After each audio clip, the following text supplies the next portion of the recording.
Well, I guess WWE still has a lot of major issues, bugs, and glitches to work out when it comes to the Thunderdome concept when it comes to virtual fan experience. The reason I bring that up is because, in case you guys haven't heard or don't know, this past Monday night, what a lot of people feared could happen indeed happened. Basically, 3 to 4 individuals decided to abuse the free privilege that WWE was giving them, along with all the other fans there. They decided to abuse that privilege by not showing their face as if they were in the crowd at an actual live event. No, they decided to abuse the privilege by showing some images on the live stream that were beyond disturbing, that were abusive of the privilege they were given. And pretty much, if they try to sign up for any other future virtual fan experience down the line, they're not going to get in because word pretty much has gotten out about what they did. And what I'm talking about is this. You see, a lot of people felt that there are some pros and cons with this. The pros is WWE, at least from a safer perspective, is trying to allow fans back into their events, even if it has to be virtual live streams. And that's cool. On top of that, they're allowing fans to be part of this for free. They're not charging anything. And that's cool too. But then again, people also weighed in the cons. And the cons apparently are exactly what happened on Monday night. Now, at SummerSlam this past Sunday, we pretty much got an idea of what a pro and a con could be. The pro is just fans being in attendance enjoying the event. The con is people using and abusing the privilege to flash signs or whatever on the screen that WWE has pretty much already came out and said, hey, that's taken care of, we're not going to deal with it anymore. An example of that is during SummerSlam, someone decided to use their opportunity, their 5 minutes of fame, if you will, to flash a fire #Velveteen Dream sign, or #Fire Velveteen Dream sign, even though Paul Levesque, aka Triple H, already came out and said, hey, we've taken care of that, it's done with, we're not dealing with it anymore. This person decided to basically say, I'm not gonna just sit here and watch the event. No. I'm gonna do this. #Fire Velveteen Dream. That's what they did, from what I understand. Now, like I said, some fans do have fun with this virtual fan experience, and it's harmless fun. There's no doubt. I mean, there's been people putting images of their pets. There have been people putting images of Pikachu, Mario from the Super Mario series. You know, someone snuck in an MJF 2020 sign in there. Just harmless, no foul, no harm kind of, moments. And that's fine. If it's harmless fun, go for it. But on Monday night, though, 3 to 4 individuals decided that instead of probably just sitting there at the computer or on their phone and enjoying the privilege they were given to watch an event as if they're really there, they decided, you know what? Let's make a mockery of this. Let's troll WWE. Let's put in some images that are downright freaking disturbing and haunting at best. And what I mean by haunting is one person, if not 2 people, decided to take their opportunities, their 5 minutes of fame, and plaster on 2 separate screens images of Chris Benoit, an individual that WWE has pretty much distanced themselves from forever, pretty much for eternity. And that the only acknowledgement of Chris Benoit on WWE Network is basically him being portrayed by somebody else. That's how WWE gets around that. That basically Chris is not Chris, he's just somebody else playing Chris. But yet, 1 if not 2 individuals decided to plaster these images of Benoit on the virtual fan experience during the 15 minutes of fame. And why do I bring that up? Because one of them had an image of Benoit sitting down as if he himself was part of the audience watching the event. And that's why it comes into the haunting perspective, because it's like, oh my God, what the hell? And then the other image of Benoit was obviously from the 2004 documentary that they released on home video. Now, the Benoit thing's one deal. WWE pretty much can deal with that. They're like, hey, that's not a problem. We'll deal with that. We'll make sure if we see another image of Benoit show up on SmackDown during the virtual fan experience, we'll get rid of it as quickly as possible. You know, that's one thing. That's probably not as bad as people would make it out to be. But then the icing on the cake of these people who are mentally not all there really took center stage, especially during the final segment. Because during the main event and the final segment of the night, and this, believe it or not, I have never seen just Alyx, formerly FKA, formerly Deluxe Man. I have never seen Alyx, just Alyx Hicks, if you will. I've never seen him be a loss for words. Because when he saw what was on Monday Night Raw during the final segment, he wasn't alone basically in being in a loss for words. Because, like I said, the Benoit thing, you know, that's bad, but it's not as bad as what was shown at the end. Because at the end, you had two videos show up on the virtual wall. You had somebody either decide to use their 5 minutes of fame to dress up in a KKK robe, or some kind of feed in some kind of video footage they had of of somebody in a KKK robe into the live stream, which of course people are able to do. And then on top of that, the video next to it had what many people described as an execution by beheading. Yeah, an execution by beheading was right next to that KKK one. And again, I don't know if that was actual live footage or somebody, you know, supplied the video feed into the live stream. I don't know.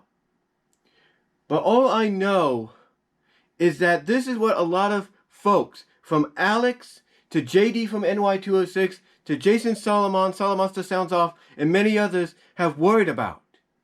Have worried about with WWE going this route. Yes, it's a great thing they want to do to try to incorporate the fan base, the WWE Universe, back into the product in some way.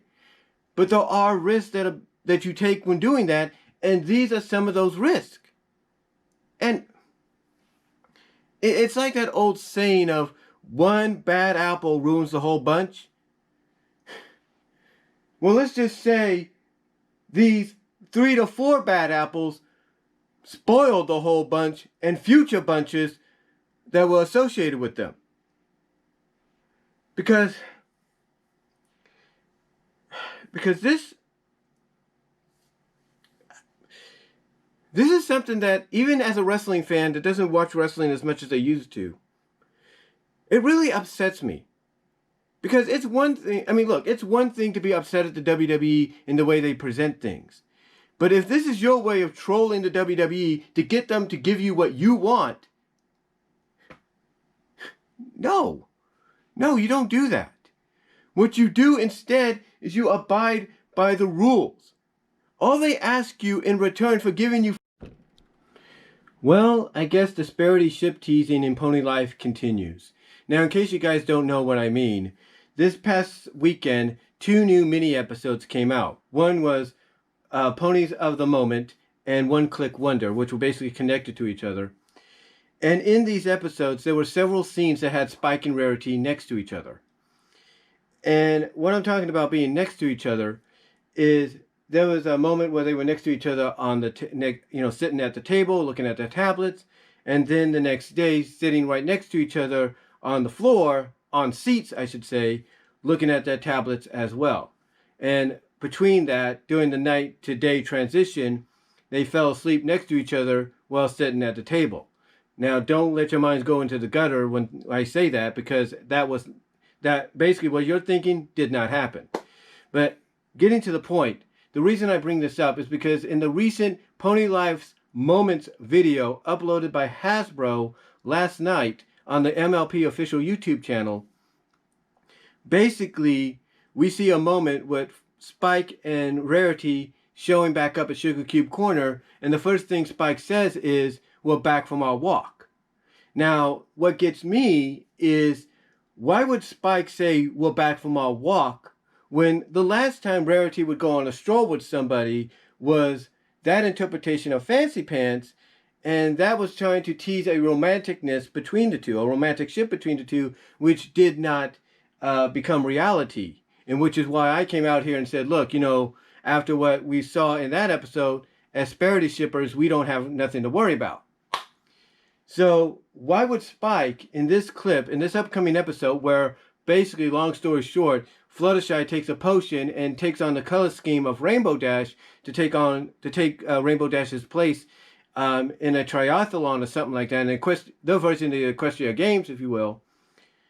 Why would Spike say that line? Did he just decide to go for a walk with Rarity as a friend? Maybe.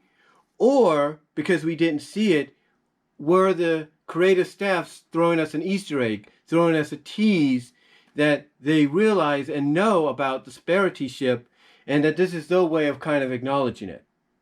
It makes you wonder. Now, I know Pony Life has a lot more episodes to go, a lot more mini episodes to go in the future, so hopefully we'll get some kind of answer or acknowledgement that there is something going on between the two that's very similar to Friendship is Magic. I mean, word is going around, as I've mentioned before, that Rarity's supposed to have a crush on Spike, kind of reverse the roles. Spike still may have a crush on her.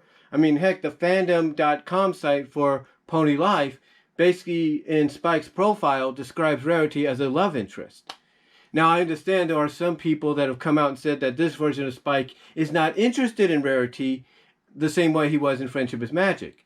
Now, in my opinion, that's probably just somebody that doesn't like the Sparity ship, and if you don't, that's fine, more power to you, that's your opinion. But when you have moments like this, spread out, where you have these two characters next to each other, even to the point that they fall asleep next to each other on the table in the most recent Ponies of the Moment mini episode, and then you have this in a sneak peek moments video where Spike says, "Hey, we're back from our walk." I don't know what else to say. I don't know what other explanation or evidence you need, that they're probably teasing something, but we have yet to see exactly what that's going to be until maybe later on. But it's going to be really, really interesting to see what they come up with when it comes to the Pony Life side of the Sparity ship. I know a lot of fans are happy about these moments. They're glad to see something like this occur. But how are they going to explain, possibly, if the rumors are correct, of Rarity having a crush on Spike, and Spike maybe having a secret crush on Rarity and that connecting or whatever? We'll have to wait and see. But what's interesting about this, too, is the Sparity ship is still strong in other parts of MLP media. I mean, a couple of years ago, the book called The Curious Case of Clarity, which was a Rarity book, focused on the Sparity ship. Well, it didn't focus on the Sparity ship, but kind of used it as to kind of enhance the story, mostly the climax of the story. And you have Rarity basically telling her apprentice in that story that Spike is her Spikey Wikey and no one else's. So that's really interesting. That's a tall tale right there. Well, that's a telltale sign, in my opinion. You also have rumors going around that in the new Season 10 comics, Spike still sleeps as a Rarity plush.